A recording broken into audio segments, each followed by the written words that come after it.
Netcasts you love. From people you trust.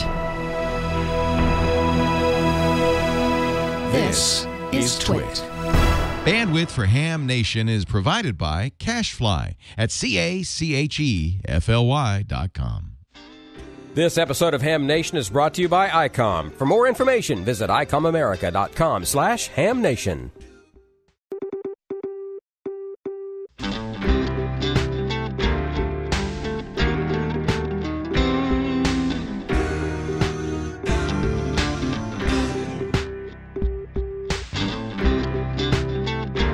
This is Ham Nation, episode number 338 for February 14th, 2018. Hamcation and AI6TK, Part 2. Hey, hello everybody, it's Ham Nation time. It's Wednesday night, 8 o'clock Central here on most of this same time zone. Of course, feel free to adjust your own clock as you see fit. It's Ham Nation time, and most of the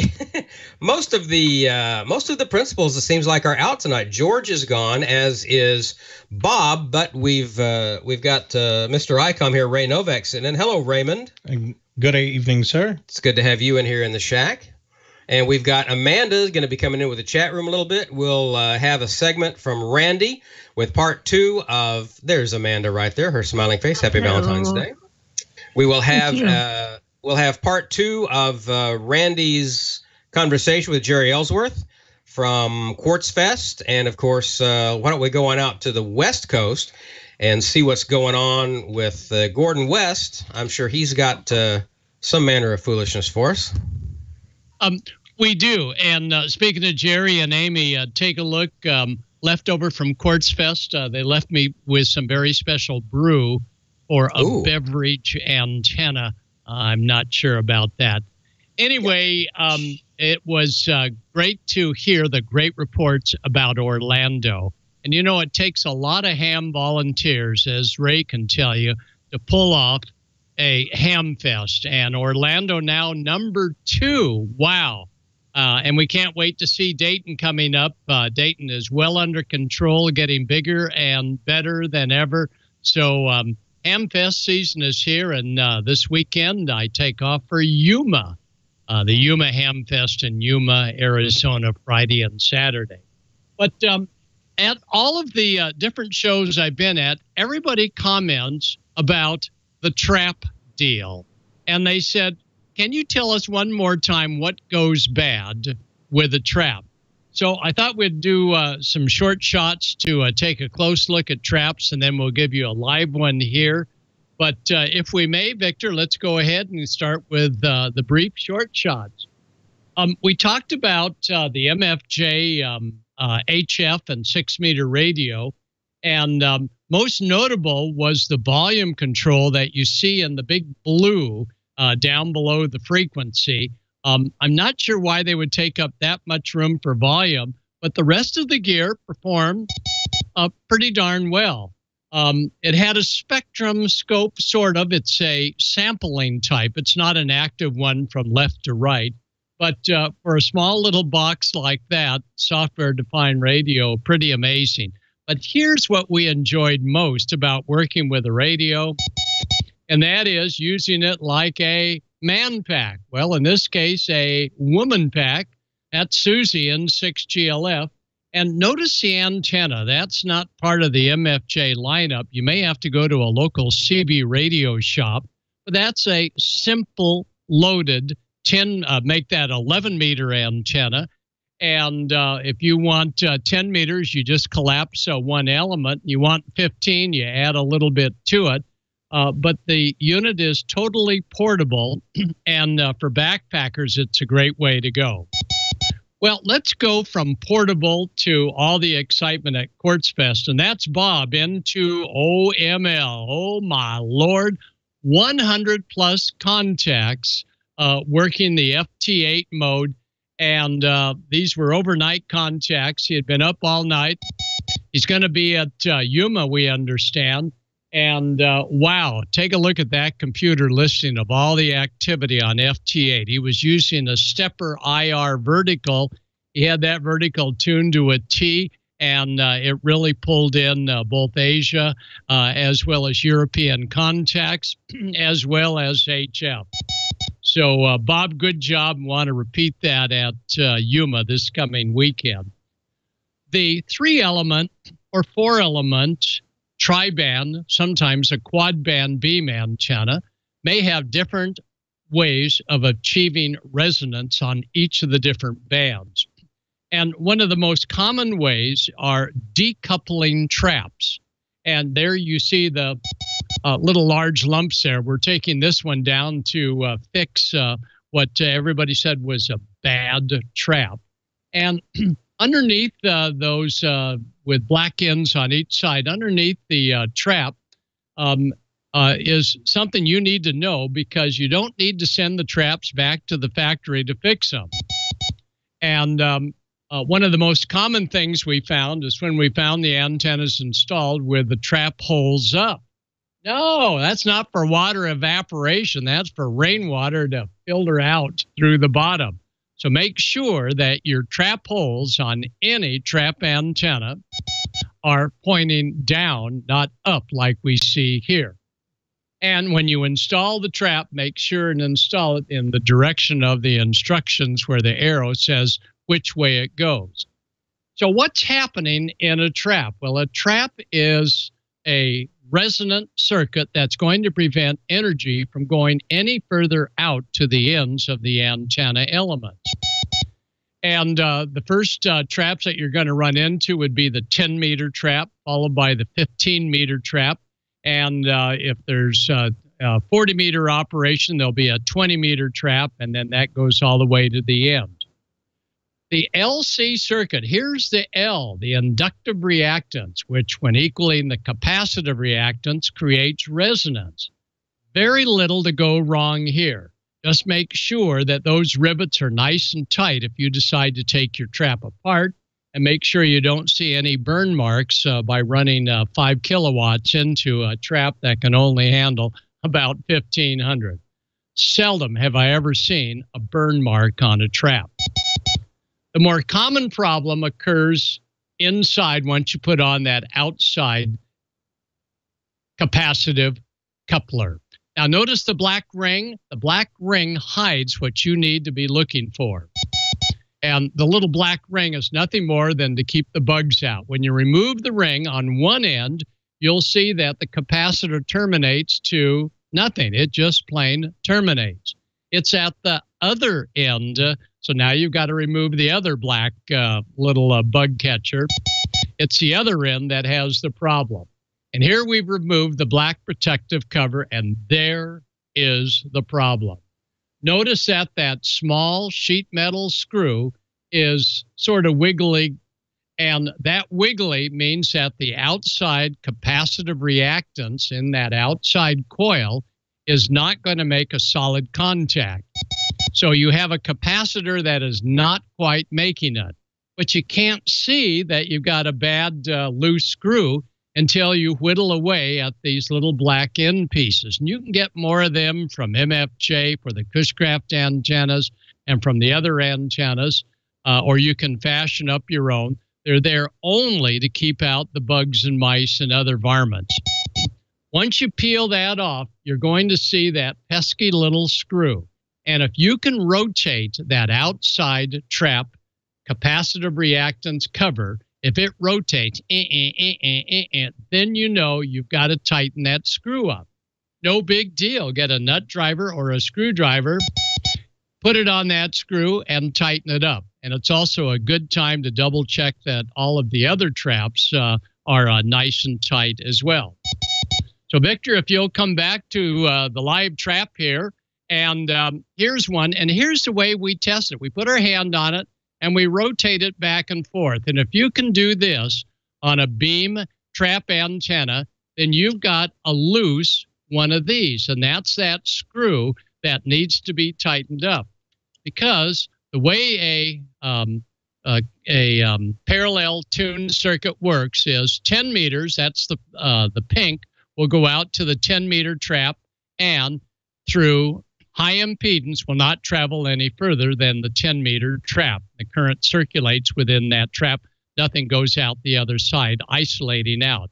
For 15 meters, we're going to go to the green area, and on the 15-meter trap, it will go ahead and stop anything further than 15 meters going out, and it uses the 10-meter trap as a little bit of loading. And when we get to the 20-meter trap, that's the one all the way on the 10, 15, 20-meter trap.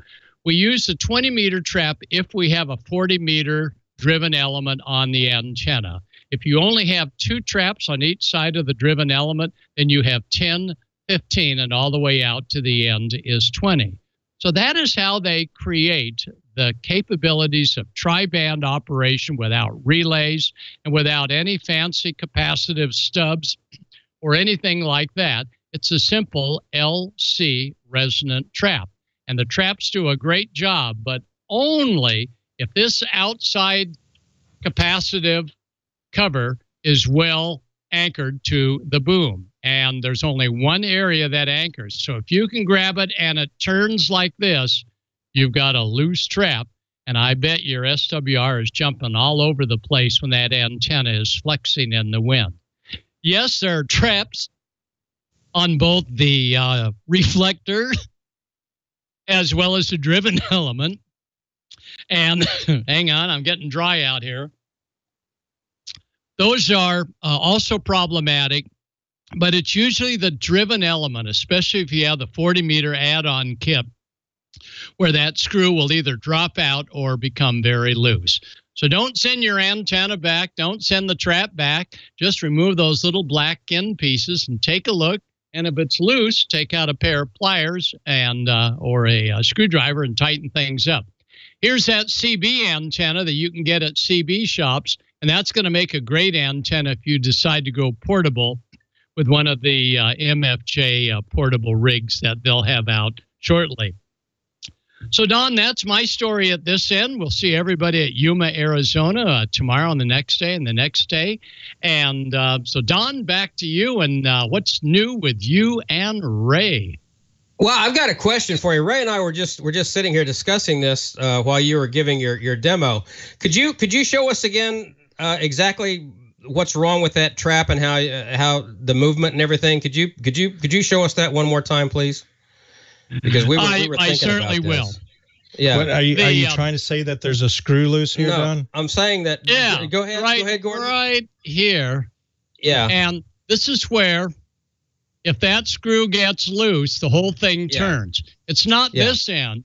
No, this end is fine. It's this end right here. And you can actually see where the screw's got to go through there and make connection. So if the outside begins to turn like this.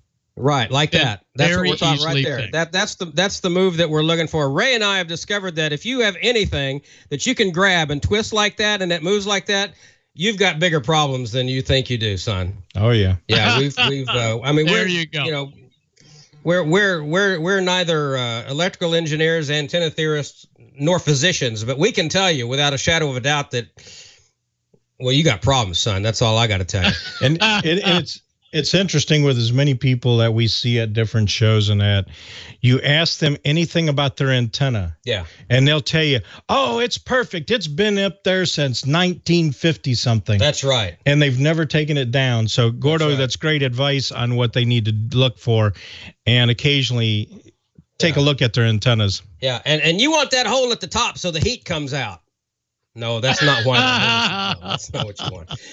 Hey, speaking of problems, WTWW, normally we're on 5085. They have got some major league transmitter and other issue problems over there, so we're not on 5085 tonight, but we are on 12.105, so the folks over in Africa can hear us, and that's always a good thing because, you know, we like to spread the love worldwide as we do here. So hello to the WTWW listeners that can hear us. We're going to talk a little bit with Ray about his experience with Orlando. But first, why don't we get the news of the week from Amateur Radio Newsline. And Dr. T is going to be with us as well via Newsline because there is some big solar doings coming. So you're going to want to pay attention to this.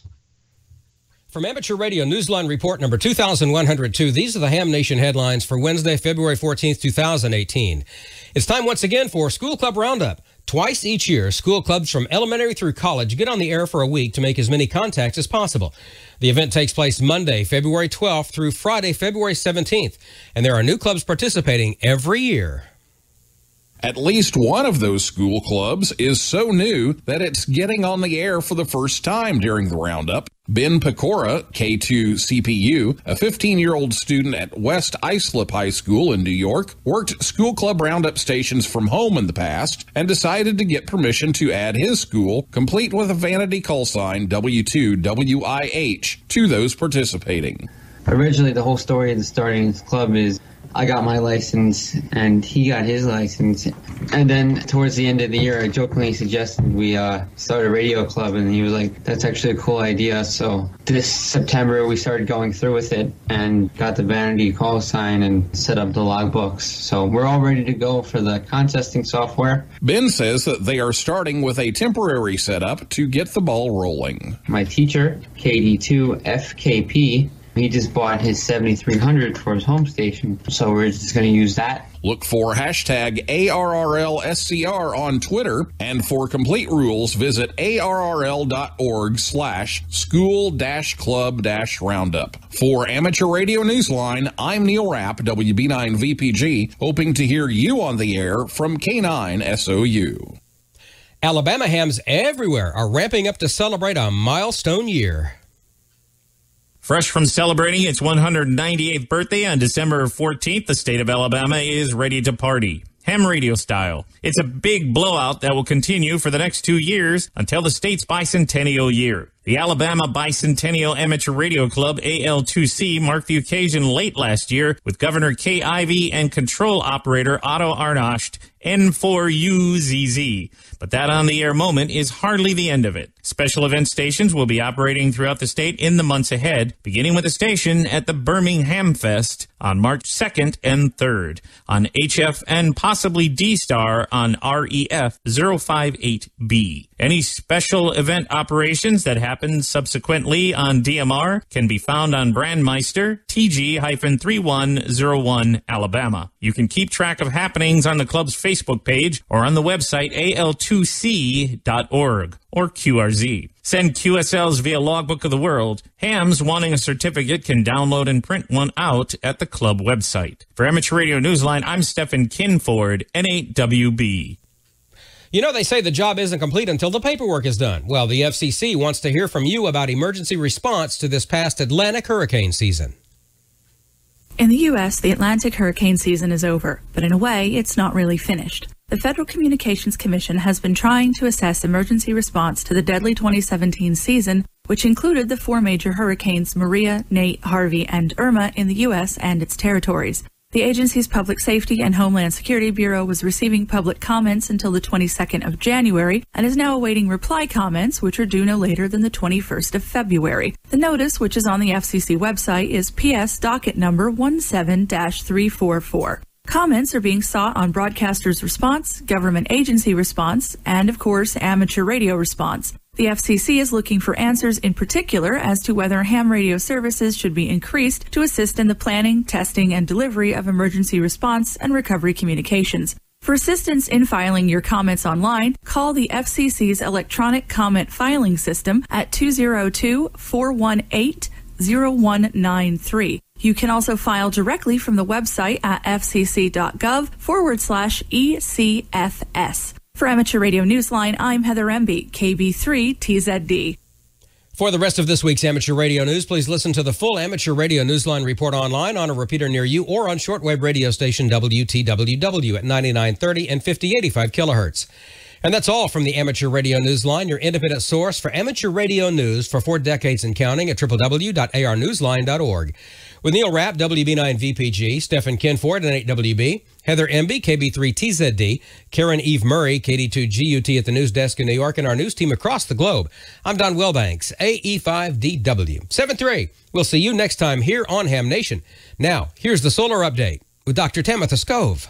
We wait on pins and needles for an Earth-directed solar storm to arrive and possibly bring us a good chance for aurora. Will it give us something to celebrate with our Valentines? Those stories and more in the news this week.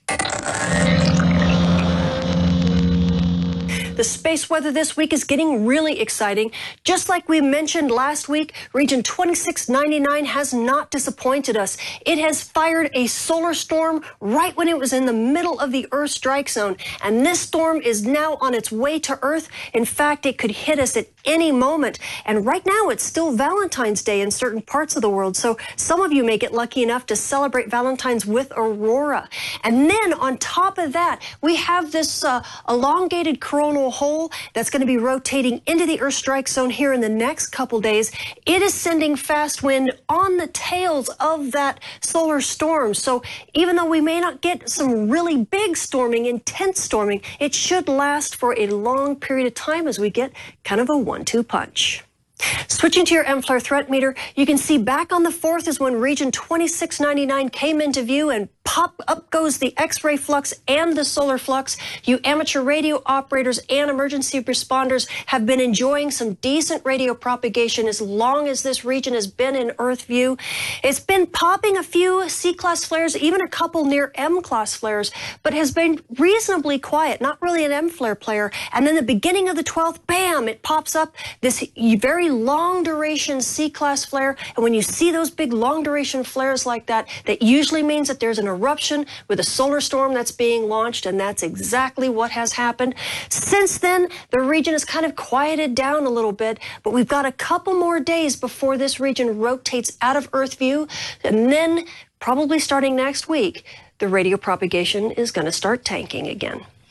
Switching to your solar storm conditions, you can see we've actually been quiet for quite some time. We've been bumping around between normal conditions to even unsettled conditions. And really the only people getting some decent aurora are up there at high latitudes. You know who you are, the ones who are actually getting decent aurora views. The rest of us, meanwhile, have been kind of waiting in a dry spell for a while. Luckily, these conditions aren't going to last because we are anticipating the hit from that solar storm that's en route to Earth, and we could actually bump up to storm levels, or at least active levels, here in the next 24 hours or so.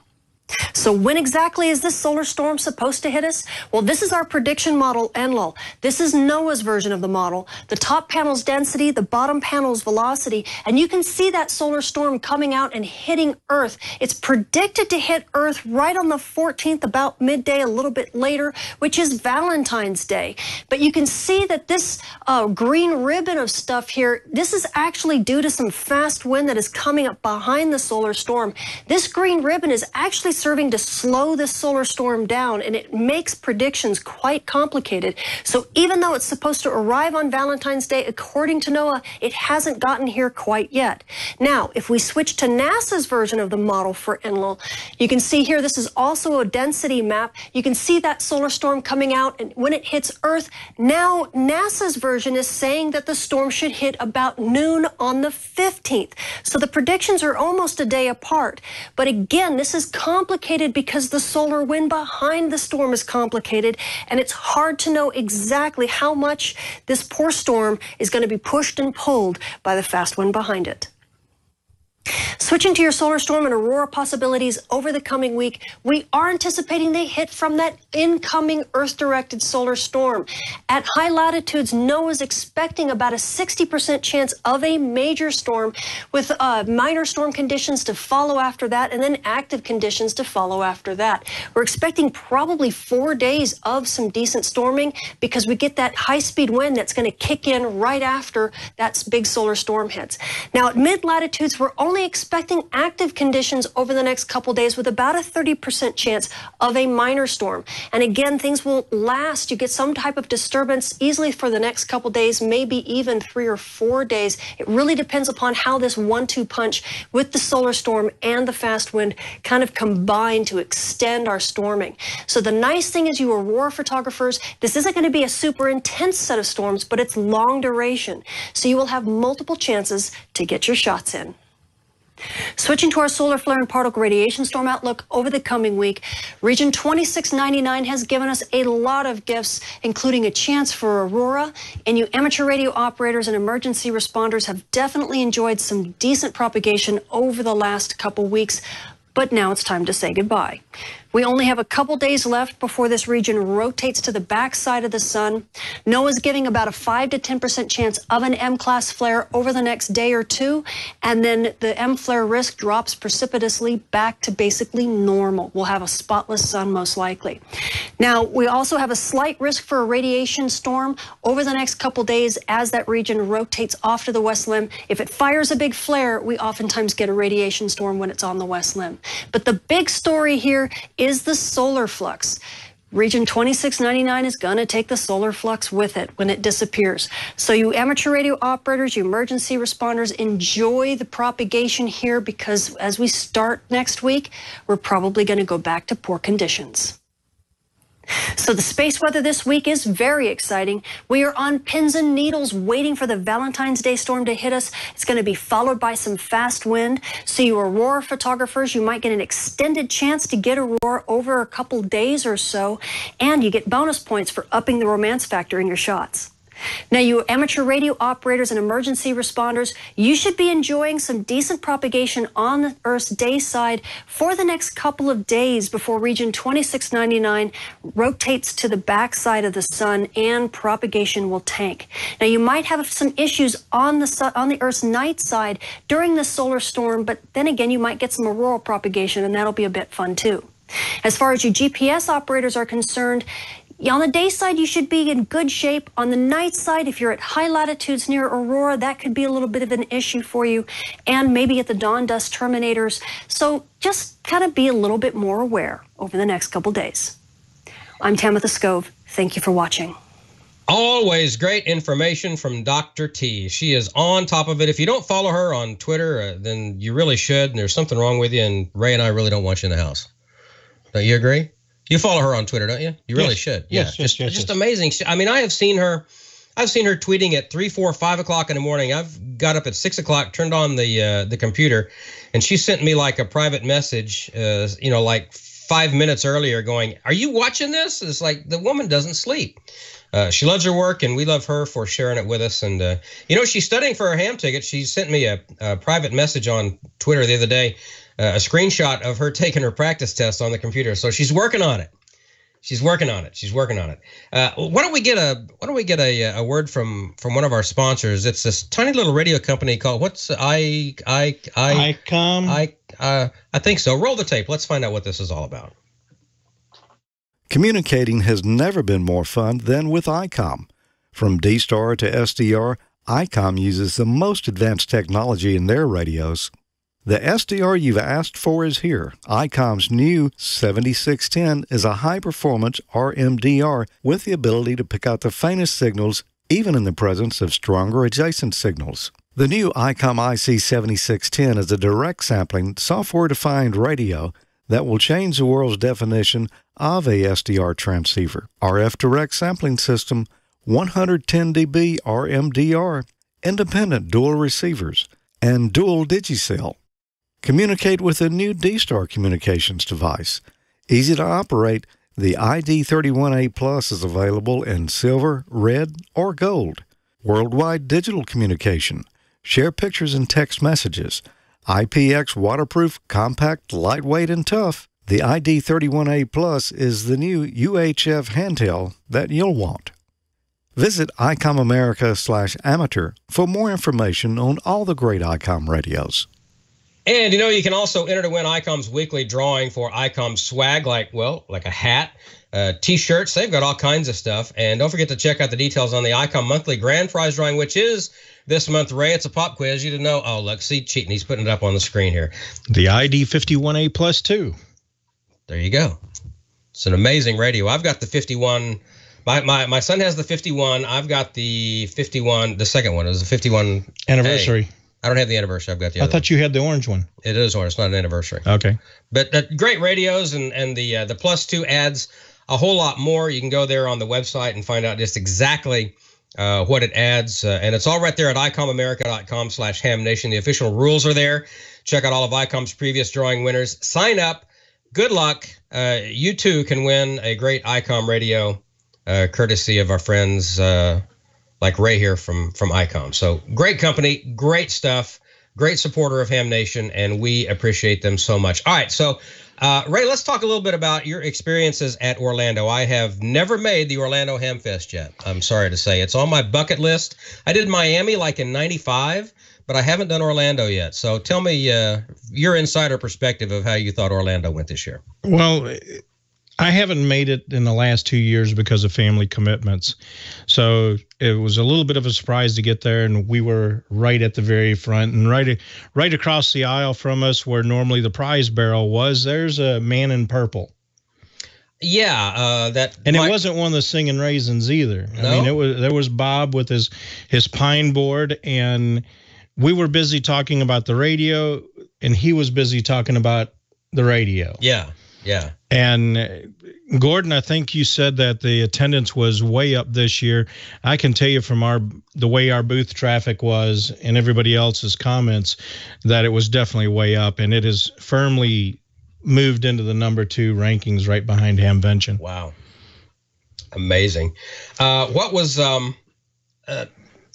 this I'm kind of catching you off guard here a little bit, but is there anything new coming down the pipe from Icom that you can maybe give us a sneak peek on? Well, at the Tokyo Ham Fair, they showed the IC9700, and we had a lot of questions about it, and unfortunately, we don't know anything other than it was a prototype. So I can understand how some of the automotive manufacturers feel when you've got the big car show, and there's something under glass that may or may not ever come, and boy, it was interesting to see the group of people that are interested in that radio. What exactly is the IC9700? 9700 looks like it's going to be a companion to the 7300. That gives you VHF, UHF, 1.2 gig. We don't know if it's going to be standard with it or an option. It'll have D-Star in it. And it's just going to be for those that do not want the all-in-one like the 9100. Okay. All right. Okay, so it's not going to have the HF part of it. No, it will not. So just VHF, UHF, and maybe higher. Right. Okay. That's interesting. We don't know anything about the specs as far as the output power. Right. I would hope that it would have satellite functionality. Yeah. And especially to support the new D-Star satellite that went up. Right. Yeah. Absolutely. Good stuff. Well, there's something to look forward to. Maybe see if that comes to fruition. Well, we'll find out in a few months at Dayton, because if it is going to be something that's coming soon, we'll have it in our booth. That's where it'll be. Now, you did not get to make it to QuartzFest, unfortunately, this year, but our friend Randy did. And if you watched last week, you saw that he caught up with Jeri Ellsworth, and we've got part 2 of that. So why don't we go ahead and run that now?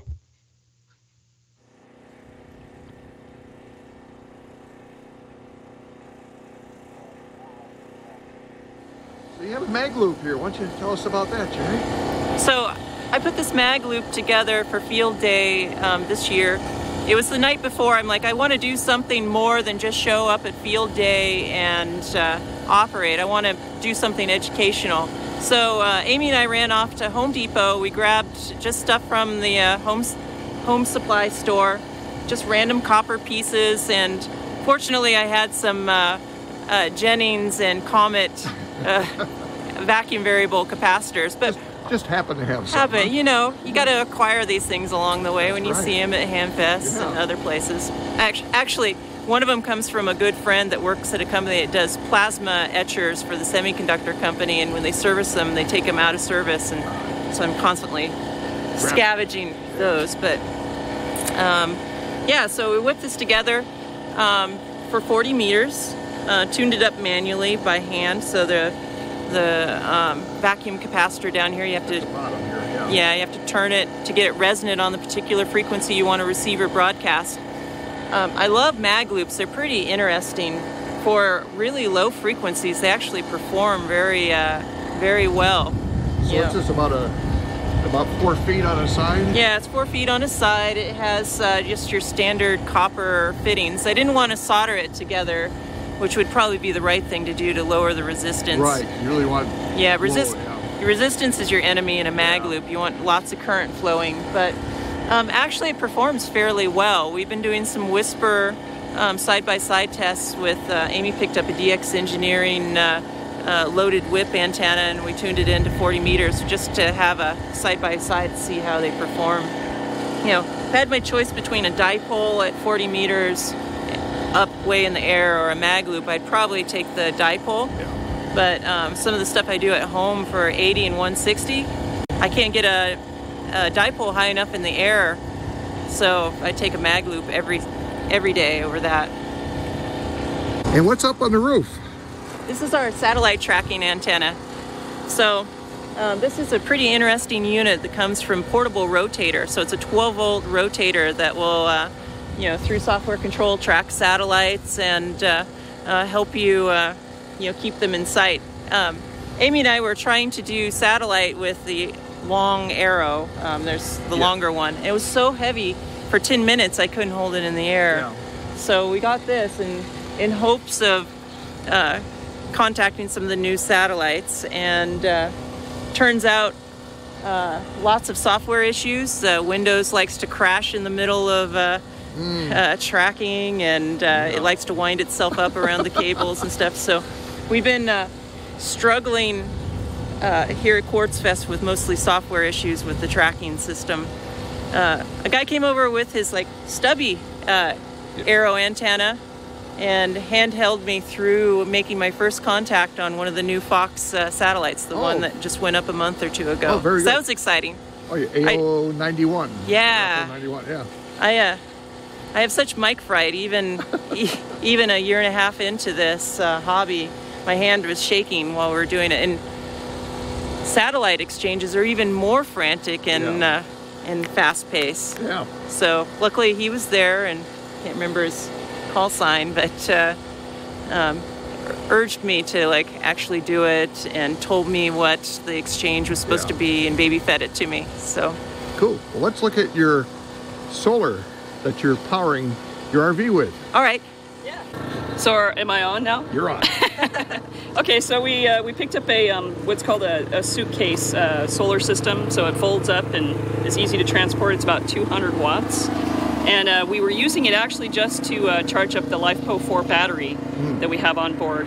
But then it was doing so well with that, and our solar on the roof of the RV is only about 100 watts, and because you can't tip them, you're not getting the best angle with the sun in order to get the full capacity out of it. So we decided, well, let's go on ahead and hook it into our coach batteries here. It is charging them almost full within hours of hooking it up. This thing works brilliantly. Because you have, what, 4 6-volt? Yeah, we have 4 6-volts in there, so, you know, basically 2 12-volt banks together, and I think we have about 464 amp hours of battery power on board. And these are fresh batteries. We actually just got these right before QuartzFest. Found a fantastic battery place in San Jose. All they do is battery stuff, so, you know, if you need battery things, I think it's Battery Systems is the company.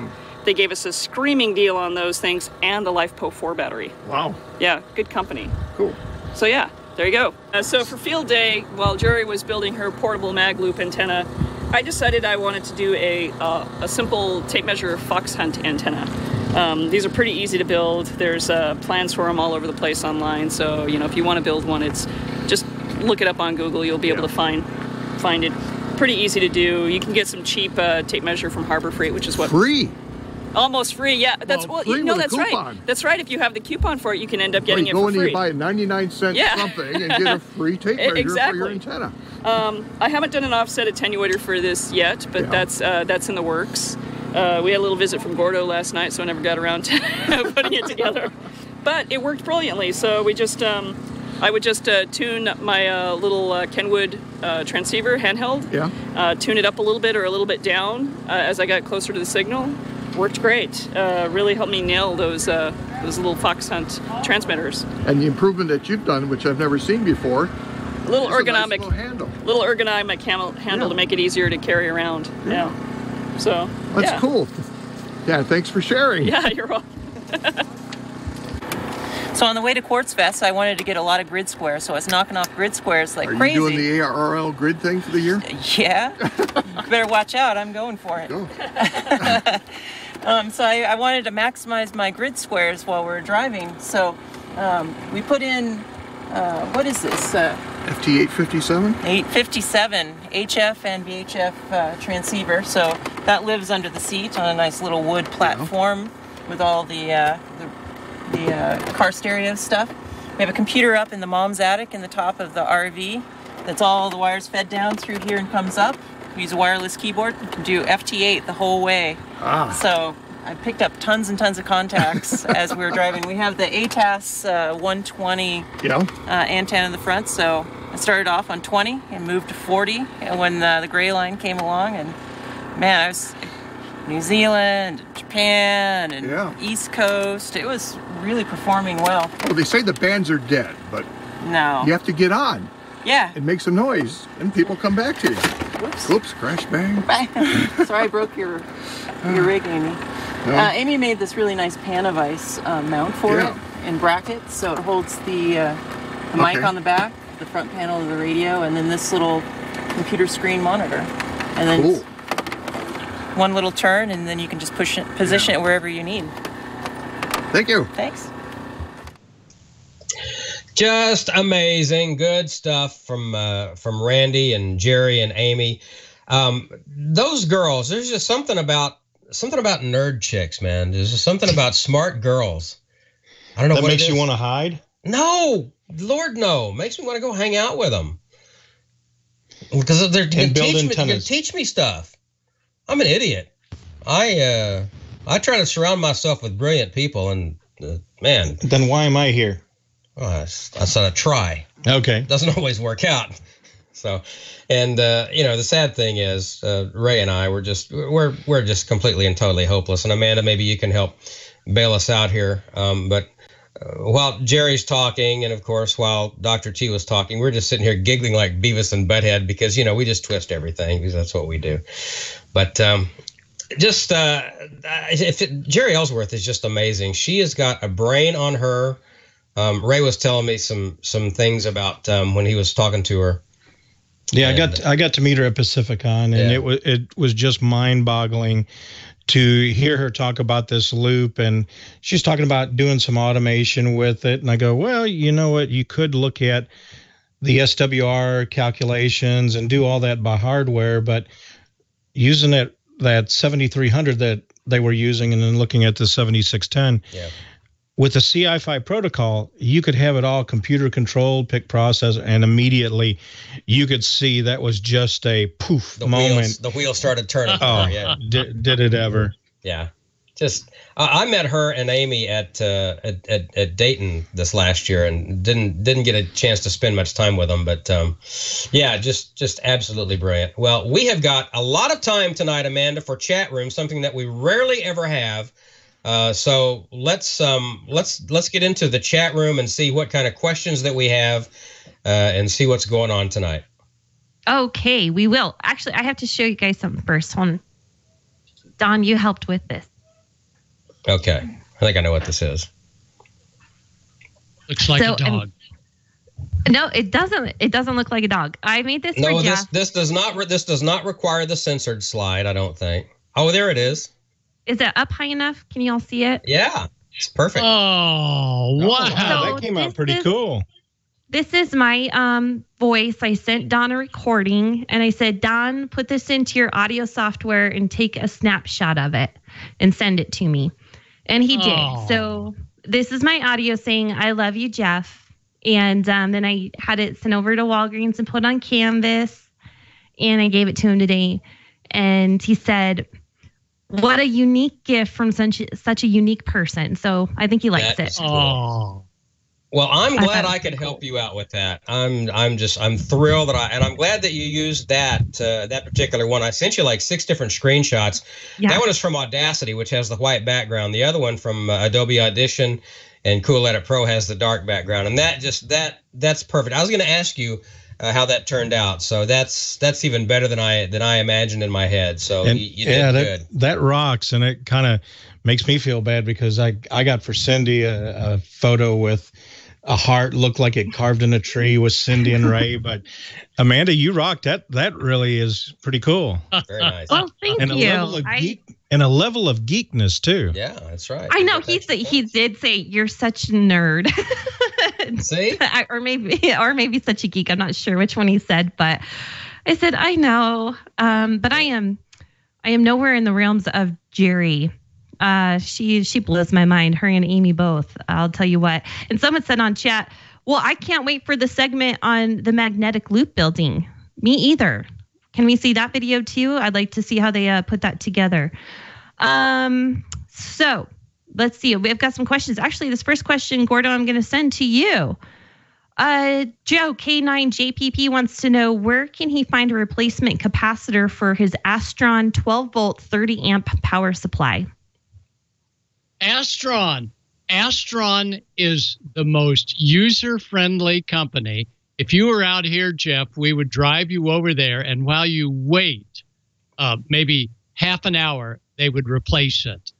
They are spectacular. So contact Astron at their email address. Tell them which model you have, and they'll get it in the mail on a credit card to you within about 30 minutes. I mean, Astron is wonderful with their clients, so go direct. All right. Well, that answers that. And Gordo, just one more thing. Jeff was watching on the computer in the other room that doesn't have any speakers, so I don't know how much he was following of this, but he was watching your trap segment, and he said, remind everyone they can buy all those boots and all the trap parts and everything from MFJ. So if I missed you say that, I apologize, but MFJ does make some replacement parts for those. Jeff and I also use the same exact antenna, you guys, and we do on occasion deal with some SWR, especially in high winds. You know, when that flexes Gordo was talking about, it does cause some SWR. And it's weird, when we point to the west, we seem to have a lot more complications than any other direction. So, Gordo, do you have anything weird like that with yours?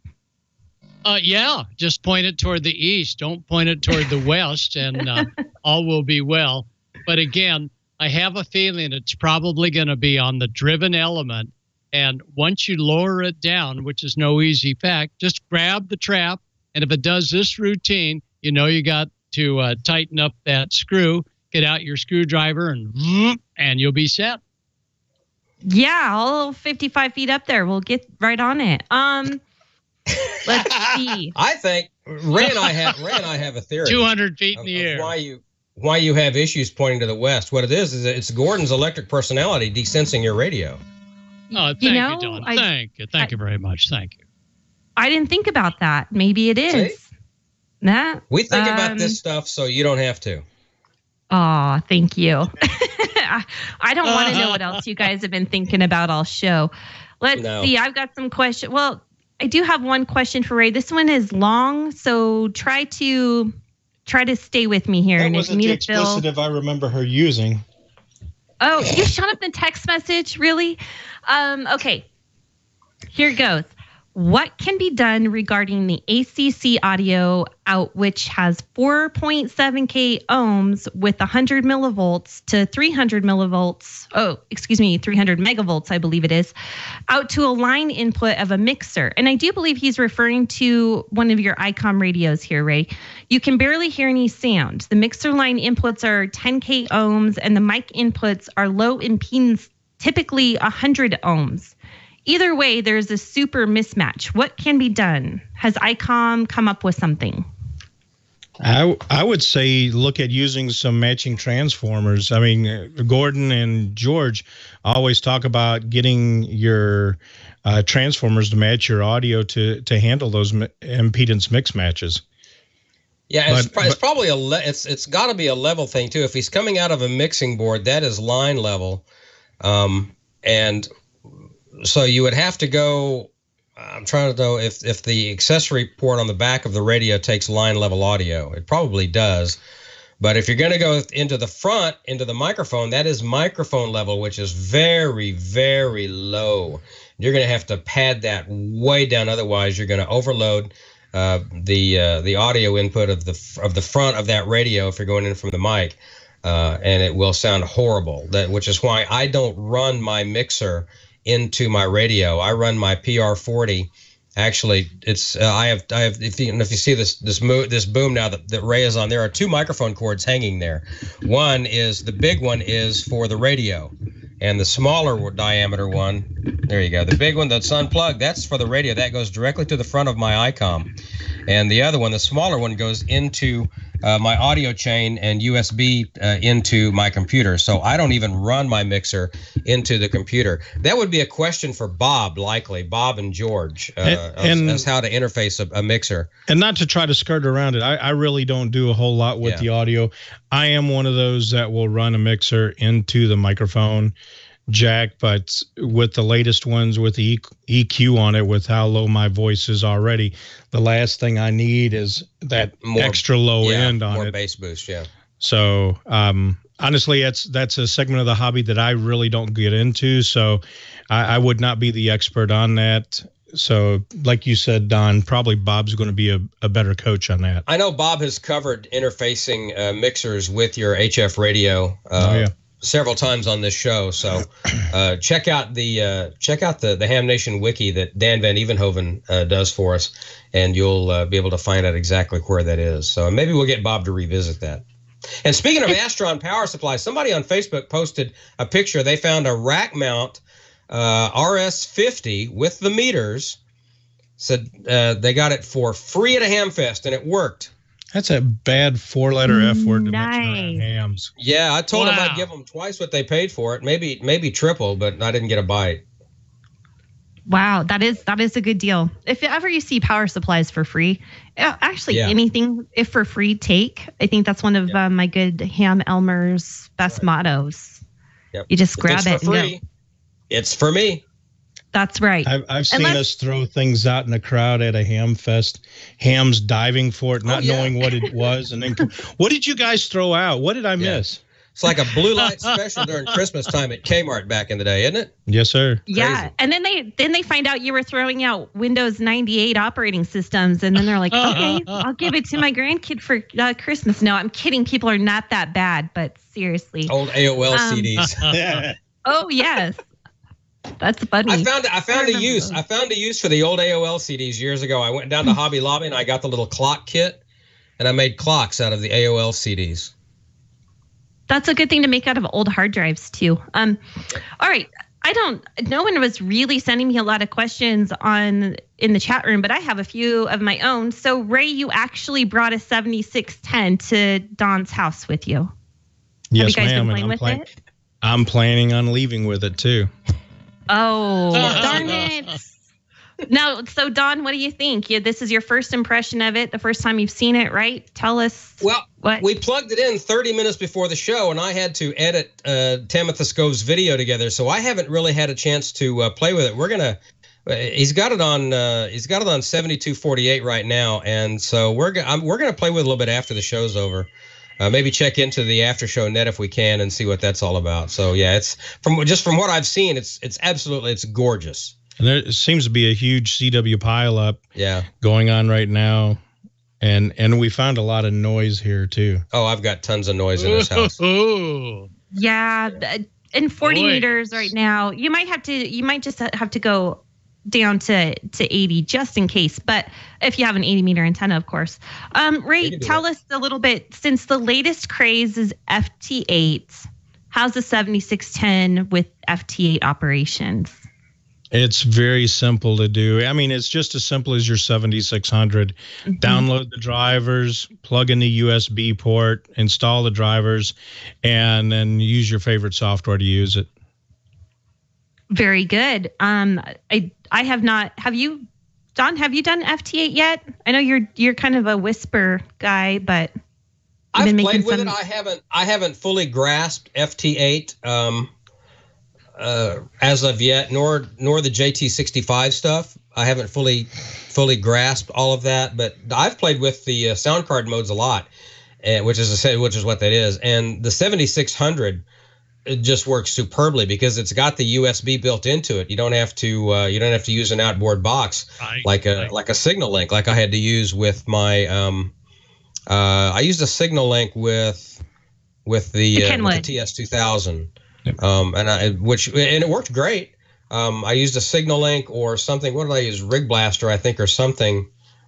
Something I used with my 706 years ago, and it worked great as well. But having all that built into the radio is just, I mean, it's the epitome of plug and play. It couldn't be any easier. And WSJT-X worked real nicely. Yeah, it works great. Yeah. I'm going to be showing George and Tommy later on this week.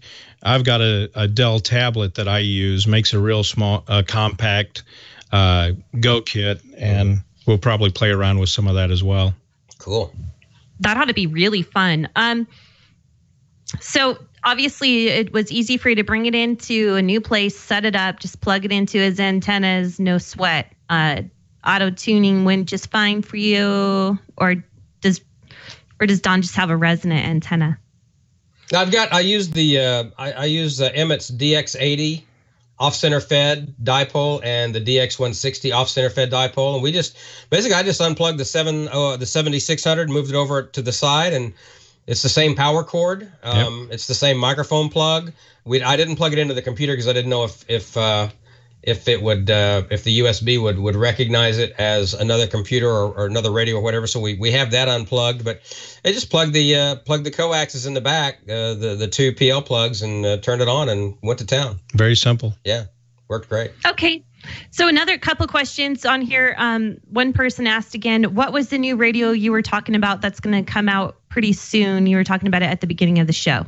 I didn't say it was coming out pretty soon. It will be hopefully showing it at Dayton. They showed it at the Tokyo Ham Fair under glass. And I've got a rule. If it's under glass, it's a minimum of 1 year away. Yeah.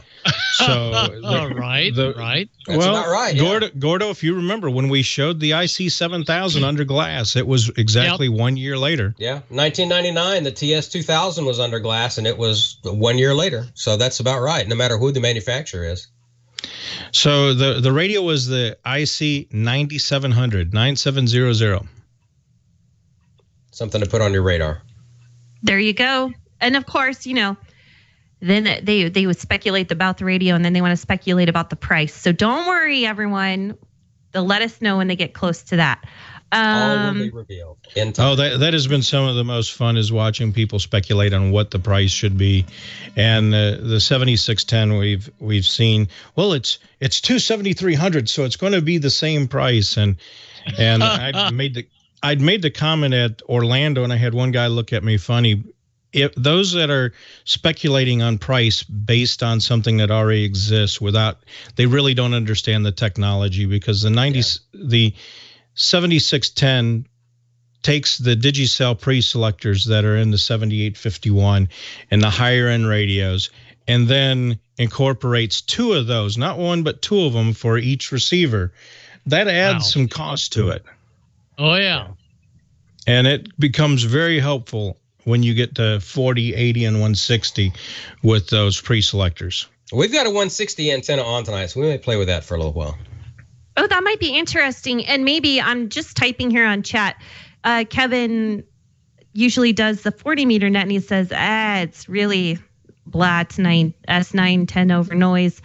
So if they do the 80 meter net instead, maybe you guys can pop on there for a minute and try it out and see how that sounds. So Kevin, if you're listening, maybe you guys want to go to 80. Gordo, did you have any questions for Ray and Don tonight? No, I just wanted to tell Ray what a great job the 9100, the older 9100, did at QuartzFest on FT8 and several other digital modes, plus D-Star. We had a great time with that rig. It had a ton of dust on it, but we blew all the dust out, and it works like a champ, and it's getting ready tomorrow to go to Yuma Hamfest. Excellent. Yuma. And I'm seeing 3908 for the 80 meter net. So you guys flip on over there, see if you can hear anything. I didn't have any other chat questions. Ray, what else do you want to tell us? What's going on in your life? You're not with Miss Cindy Lou tonight. So what are your plans for the rest of the week? Oh, I'm headed up to visit with George and Tommy for Friday. I don't know exactly what all that George has planned for us, but we're a couple of projects that we'll work on and hopefully shoot some video for. That's great. They're always a hoot. all of you that watch Amateur Logic, it's not like they have way far out funniness. It's more like slapstick or very dry humor, and I really kind of enjoy watching them occasionally. So. Yeah, it's the kind of humor that makes you think. Yeah, it is. But George and Tommy are brilliant. So just the stuff. Every time I watch, I learn something new. So it's a great show. Amateur Logic, just a great show. You expect at any moment to hear, it's another fine mess you've gotten us into. Yes, exactly. That's about right. That's about right. It's either that or bring out the potato gun, and it's a show. It's you never know what you're going to get with those guys, and all the Raspberry Pi teachings too. Perfect. All right, enough rattling on. Let's go over some other nets we got going on tonight. Like I just mentioned, HF 40 meters, probably not going to happen. Check into 3908 with the Steve W7UDI. And we have our UHF, VHF nets. So we have DMR, TAC 311. We have D-Star 14 Charlie, which I love to check into every week. There's a lot of check-ins there. But the net controls do an awesome job and get us all there, get comments from everyone, and pretty thorough in explaining everything about the show. Also, we have Echolink, and that's on Dewdrop In. So there you have it. By the way, thanks, Dr. T, for a wonderful report this week. That's all I got. Don, it's up to you to wrap this show up. Okay, we're looking at 40, and 40 actually isn't looking all that bad, is it, Ray? No, it's got quite a bit of activity, and like I mentioned, there's a lot of CW down there. There's just a ton of CW down there. Yeah. Very good. Well, we cannot forget, it's time for the yearly Twit survey, and of course, we want to hear from you, so Twit can serve you better. Head on over to twit.tv/survey and tell them how you use Twit. All the shows that you watch and what you like. What you think could be done better. Just answer the survey. It shouldn't take more than just a few minutes. They're not going to ask you any really seriously personal question, like Ray is asking me over here. But no, it's you know how Ray is. Yeah, no, Ray, you can't have Dr. T's phone number. Yeah. But go do the survey for by all means, go take care of the Twit survey. So, Ray, thanks for coming out and visiting us here in Picayune, America tonight. It's your first time here in the lovely AE5DW Ham Radio Palace. It's usually exactly first time here. It's usually on the drive down in New Orleans. But hey, great hospitality here. And you'll have to check in on Amateur Logic to see if I got out of here alive. Yeah, that's right. You may you want to take some of that chicken taco stuff with you on the way out? To help feed and divert them? Yeah. Ooh, my wife made chicken tacos tonight for us. And it's no po' boys? No, chicken tacos. Really good stuff. It was crock pot stuff all day today. And we had it all to ourselves because it's the first day of Lent. And so she's trying to get back on her diet. So she's on a liquid diet today. She's just doing protein shakes. So we had chicken tacos all to ourselves. Along with some unique hot sauce from LSU. From LSU, yeah, which replaces the vinegar in the hot sauce with alcohol, like bourbon and vodka and rum. Very, very good stuff. Bayou Dragon, I believe is what it's called. But, Swamp Dragon. Yeah, look that up. Very good stuff. All right, I think that's going to do it for us tonight. Victor, great job manning the knobs as always. Nice to have Randy contribute as well with part 2 of his thing from Jeri, and we've got more stuff as well. Ray, again, thank you for coming out to visit us. Amanda, great job as always. Gordon, you're always the Prince of Ham Radio. We will have George and hopefully Bob back with us next week. So I guess that's going to just about do it here for tonight. So for the assembled throng, we send our greetings and salutations out to you and the best 73 from those of us here at Ham Nation. So good night, everybody.